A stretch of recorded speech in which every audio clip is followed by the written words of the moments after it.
Мы уже не раз говорили, что российские блокировки во многом напоминают иранские. Например, идею с белыми списками российские власти, вероятно, позаимствовали у восточных коллег. Сегодня посмотрим, как граждане Ирана противостоят блокировкам и цензуре, которые существуют в стране не одно десятилетие.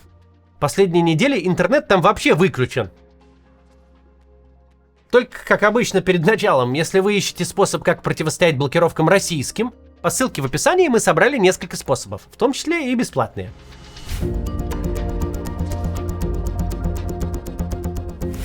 Исламская революция, с точки зрения цензуры, сменила шило на мыло. При шахе цензуре подвергалось все – книги, газеты, журналы. Следили за этим Министерство информации и САВАК – служба безопасности, охраняющая монархические устои. Лицензию СМИ, согласно официальной формулировке, могли получить только люди с безупречной репутацией и образованием. И малейшее нарушение влекло приостановку лицензии, крупные штрафы и даже до тюрьмы могло дойти. Вот список запрещенки в Иране до 1979 года. Нападки на королевскую семью, публикация ложных новостей, разглашение военных тайн, сведения, наносящие вред религии и непристойные материалы. Исламская республика сразу же заявила, цензуры, как во времена шаха, у нас не будет. Но под запретом в итоге оказалось само слово цензура, сансур. То есть правительство в Иране как бы заявляет, сансур у нас нет. А вот что пишет по этому поводу филолог Ахмад Карим Хакак. Если прежде цензура стремилась подавить выражение мнений и навязать молчание, то в 80-х она все чаще диктовала, какие именно идеи должны распространяться и каким образом. Сильно сместились акценты. При шахе, как внутри, так и за пределами страны, пропаганда продвигала образ современного и прогрессивного Ирана. Исламская республика же начала навязывать образ правоверного мусульманского общества. Показателен пример журнала «Зан-Эрруз» или «Сегодняшняя женщина». При шахе это был глянцевый журнал, призванный показать иранкам, как должны выглядеть женщины. На обложках были девушки с открытыми волосами в купальниках, коротких юбках и платьях, а также реклама косметики. Исламская республика журнал сохранила, но обложки стали выглядеть вот так. Некоторая, если можно так сказать, либерализация наступила в 90-е. Тогда президентом был реформист Мухаммад Хатами. И появилось множество газет с различными точками зрения. Впрочем, ситуация была не столько про свободу слова, сколько про границы разрешенного. Можно обсуждать курс правительства и действия локальных властей, желательно образным языком и без прямой критики.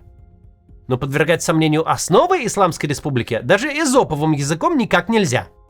Критика верховного лидера, обсуждение религии – все это опасные, темные темы, на которые очень вредно давать гражданам лишний повод порассуждать. На радио и телевидении послаблений не было даже тогда. Все радиостанции и телеканалы давно подчинены Гостелерадио Ирана. Кстати, цензура – это не только СМИ. В Иране ей заведует Министерство культуры, и его разрешение необходимо не только газете или журналу, но и музыканту, художнику или писателю. Без лицензии нельзя публиковать книги, продавать альбомы, проводить концерты, устраивать выставки. Получить такое разрешение, если вы занимаетесь чем-то актуальным и современным, почти невозможно. Запрещены не только алкоголь, критика власти и электронная музыка, но и любые слова на иностранном языке. Если на теле артиста есть татуировки или пирсинг, лицензии ему не видать. А без нее можно только писать в стол или оставаться в андерграунде. Конечно, есть отдельные исключения. Например, авторское кино стало визитной карточкой Ирана и постоянно побеждает на международных фестивалях. Но, во-первых, его не показывают в иранских кинотеатрах и по телевидению. Да, на зарубежный фестиваль можно съездить с драмой про кризис семьи в Иране, но гражданам смотреть такое не годится. Во-вторых, те же режиссеры за излишнюю смелость нередко попадают под запрет деятельности, а то и вообще в тюрьму. Насчет музыки все строже. За всю историю Ирана в стране так и не получил лицензию ни один рэпер. Им лучше вообще привлекать поменьше внимания государства. С прошлого года, например, в тюрьме дожидается смертной казни Амир Таталу, самый известный иранский рэпер с огромной фан-базой и провокационными треками про секс, наркотики, оскорбление родственников и религии. За что и был приговорен к виселице.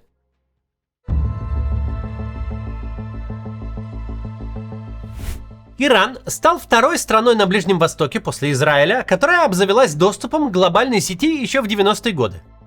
Исламская республика видела в новой технологии одни преимущества и пыталась стать региональным лидером по внедрению технологий. Правда, власти довольно быстро разглядели в интернете и потенциальные угрозы. Что сделали, я думаю, вы и так можете догадаться, но мы вам скажем после небольшой рекламы. Посмотрите, пожалуйста. Роскомнадзор недавно потребовал от журналистов удалить новость о том, что Роскомнадзор не справляется с блокировками. Ведь новость эта, мол, направлена на дестабилизацию общественно-политической обстановки в России. Сам этот факт достаточно забавный, однако не стоит ждать, пока Роскомнадзор с блокировками справится. Лучше заранее поставить себе стабильно работающий VPN, который позволит пользоваться привычными сервисами вне зависимости от возможностей ведомства. Например, PaperVPN от команды разработчиков независимого петербургского медиа «Бумага». У PaperVPN, что важно, есть собственное приложение для популярных ОС. Его можно скачать в том числе в App Store и Google Play. Что делает работу сервиса независимой от блокировок Telegram. Приложение достаточно настроить один раз, а потом можно будет включать VPN одним нажатием. У PaperVPN развитая серверная инфраструктура. Команда следит за тем, чтобы нагрузка распределялась равномерно и сервера не были перегружены. Поэтому видео не тормозят даже в Full HD и загружаются моментально. При этом одной подпиской может пользоваться любое количество людей. Тем более с безлимитным тарифом, тогда у вас не будет ограничений по трафику. Сможете подключить VPN всем в семейном чате, чтобы пользоваться им дальше. Или разделить подписку с друзьями. PaperVPN на рынке уже 3 года и пережил несколько волн блокировок. Даже если возникнут неполадки, команда сервиса будет на связи. У PaperVPN 1000 положительных отзывов, и цены на него стартуют от 120 рублей в месяц. Выгоднее всего будет оформить безлимитный тариф на 2 года с промокодом КАЦ. Он дает скидку в 10%. Так что подключайтесь и приглашайте друзей разделить с вами подписку. А если что-то не понравится, в течение первых 30 дней можно вернуть деньги без лишних вопросов. Продолжаем. Мы говорили о том, что поначалу, когда интернет только появился, Иран видел в нем сплошь преимущества. Но, конечно, власти быстро разглядели и потенциальные угрозы. Первые попытки заблокировать интернет начали предприниматься в нулевые. Переломным стал 2009, когда в стране прошли самые масштабные на тот момент протесты. Люди требовали пересчитать голоса на выборах президента. Тогда под блокировки попали YouTube, Facebook и Twitter. И Иран вошел в знакомый нам режим перманентного поиска новых угроз и ограничения доступа ко всему подряд. Иранское руководство, тем не менее, понимало, надо блокировать не все, а самое опасное. Параллельно запускали свои подконтрольные аналоги. В итоге, наконец, 25-го из крупных социальных медиа не под блокировкой остался один лишь Instagram. Даже ВКонтакте в Иране под блоком. Неплохо развился местный видеохостинг Apart, который отлично подходит для просмотра старых иранских фильмов, традиционной музыки или легальных местных сериалов, где женщины даже в кровати лежат с покрытой головой. Есть неплохой собственный сервис такси Snap, сервис доставки Digicala. Было несколько попыток запустить в полет собственные мессенджеры. Бали, Соруш и Та. Все они провалились. Туда удалось загнать только чиновников и государственные СМИ. Граждане почему-то этими приложениями не хотят пользоваться. И, конечно же, Иран ввел белые списки. Когда россияне еще знать не знали о таких новациях, в Иране они уже появились. Впервые этот подход был опробован во время протестов 2019 года. Неделю Иран был отрезан от внешнего интернета, но приложения такси, банков и покупки билетов работали. Такой режим получил название «Национальный интернет». Правда, есть у него небольшие такие минусы. При нем задыхается большая часть электронной коммерции. А еще парализуется связь с иностранными партнерами. Поэтому метод оставили на крайний случай. Включили в следующий раз только в ходе 12-дневной войны летом 25 года. Даже на протестах 22-го не включали. Слишком большие потери несет экономика. Но для самого-самого крайнего случая есть опция отключить интернет совсем для 99% населения страны. Именно в этом режиме Иран существует последнее время. Сначала в январе начались беспрецедентные по масштабам протесты, и интернет отключили на 2 недели, а потом включили национальный интернет еще на пару недель. Едва только вернули обычный интернет, тот, где заблокировано все, кроме Инстаграма, пришла новая напасть – удары США и Израиля, Айталу убили. Интернет пришлось опять отключать. Доступ к глобальной сети сейчас разрешен только государственным СМИ, некоторым чиновникам и военным, которые по работе должны типа туда заходить.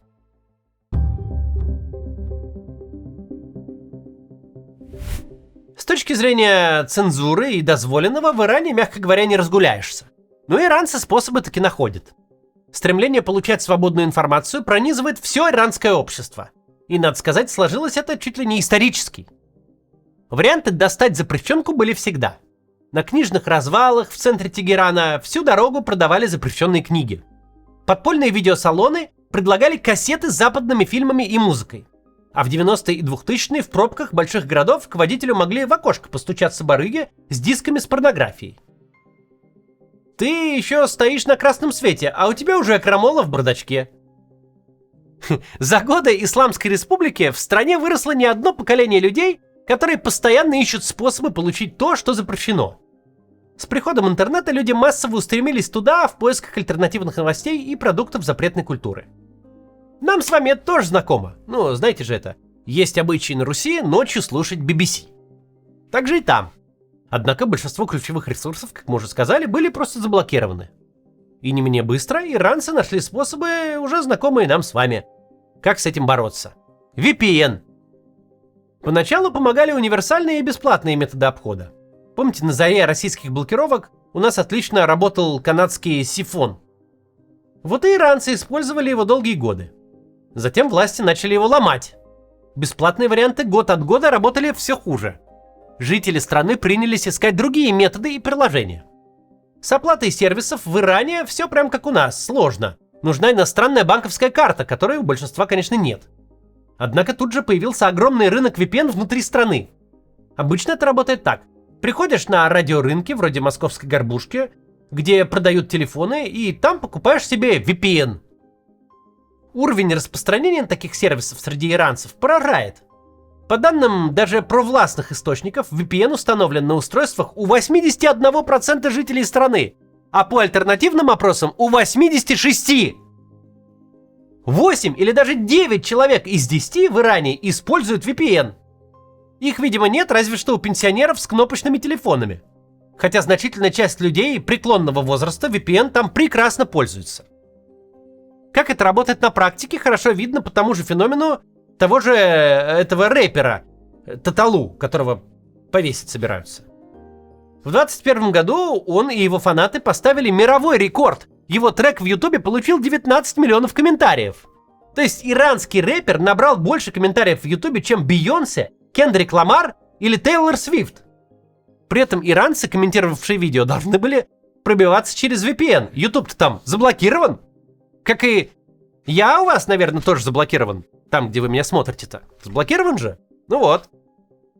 В общем, был только вопрос времени, когда власти Ирана осознают, что при таком покрытии VPN блокировки не работают от слова совсем. Если скорость интернета позволяет, число пользователей Телеграма, что до блокировки, что после, одинаковое. Потому и применяется тот самый национальный интернет, старший брат российских белых списков. А если его недостаточно, то интернет просто рубит целиком. От таких мер VPN, конечно, не спасет. Но и это не значит, что Иран оказывается в тотальной изоляции.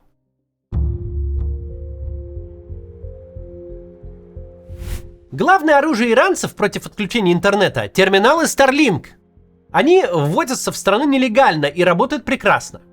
Во время протестов Исламская Республика пыталась их глушить. И то тут, то там прорывались сообщения о перебоях работы сервиса. Но эксперты в этой области объяснили, что это всего лишь дезинформация. Starlink заглушить невозможно. Единственный метод борьбы с ним – выловить каждого держателя и изъять терминал. Отдельных людей власти Ирана и правда вычисляют. Но это единичные случаи. Тем временем, именно благодаря Starlink мир увидел фото и видео из Ирана о протестах и военных действиях, когда в стране просто дернули интернет-рубильник. Но назвать этот способ универсальным все-таки сложно. Во-первых, это дорого. Позволить себе терминал могут явно не все. Во-вторых, покрытие далеко не тотальное. По примерным оценкам, доступ к Starlink в Иране есть примерно у 100 тысяч человек. При населении в 90 миллионов это совсем немного. Поэтому пока Starlink является пусть и важной, но все-таки тоненькой струйкой, соединяющей Иран с мировым интернетом в моменты, когда рубильник дернули. На фоне таких проблем персидская служба BBC и популярный оппозиционный канал Iran International начали с января этого года сообщать, как ловить их программы на длинных и коротких волнах по радио. Шаг, конечно, интересный. Однако, насколько такой подход найдет отклик среди иранцев, пока непонятно. Иран, в отличие от позднего СССР, где был тот самый обычай на Руси, о котором мы уже говорили, никогда не был центром радиолюбителей. Приемники при большом желании приобрести можно, но в целом обычные радиоустройства короткие волны ловить не могут. То есть сейчас сильно постараться надо, чтобы такой сигнал поймать. Есть другой, куда более популярный способ. Иран — это территория тотального проникновения спутникового телевидения. Тарелки здесь устанавливают люди самостоятельно и ловят там вражеские голоса. Те же Iran International или персидскую службу BBC, или развлекательный канал Монато. Все эти каналы вещают из-за рубежа. Охват здесь по-настоящему массовый. В середине десятых Государственный статистический центр Ирана подсчитал, что тарелку имеет каждое 5-е домохозяйство в Иране. С тех пор размах только вырос. То есть доступ к спутниковому телевидению, где информация не подвержена иранской цензуре, есть у десятков миллионов иранцев. Именно уткнувшись в телевизоры, они наблюдают за событиями в стране во время протестов или ударов внешних сил, когда интернет лежит. Вот и так бывает. Власти пытаются подавлять и эти сигналы, используют специальное оборудование, которое в народе именуется не иначе как гордым словом «паразит». Однако, в целом, пусть и с перебоями, но сигнал до граждан доходит. Спутниковое телевидение остается пока главным и самым надежным способом борьбы иранцев с цензурой. Обобщая опыт Ирана, можно сказать вещь важную и для нашей страны. Сделать цензуру тотальной очень и очень сложно. Сколько ни бегай за IT-компаниями с просьбой, чтобы они помогали выявлять VPN, к результату это вряд ли приведет. В изоляции сидеть удовольствие сомнительное. И если хочешь выходить в мир, способ найдешь, не мытьем, так катаньем. Другой вопрос, что методы эти не подходят всем гражданам страны. Сельские районы или бедные кварталы, где люди не могут себе позволить ни спутниковое телевидение, ни терминал Starlink, вынуждены оставаться без связи. Но те, кто хочет найти пути, в конечном итоге их находят. Кто-то ради независимых новостей, а кто-то ради кино и музыки. Ведь желающие не ограничиваться каналами гостелерадио и пропагандой есть всегда и везде. Так что и у нас вряд ли чего в итоге заблокируют. До завтра.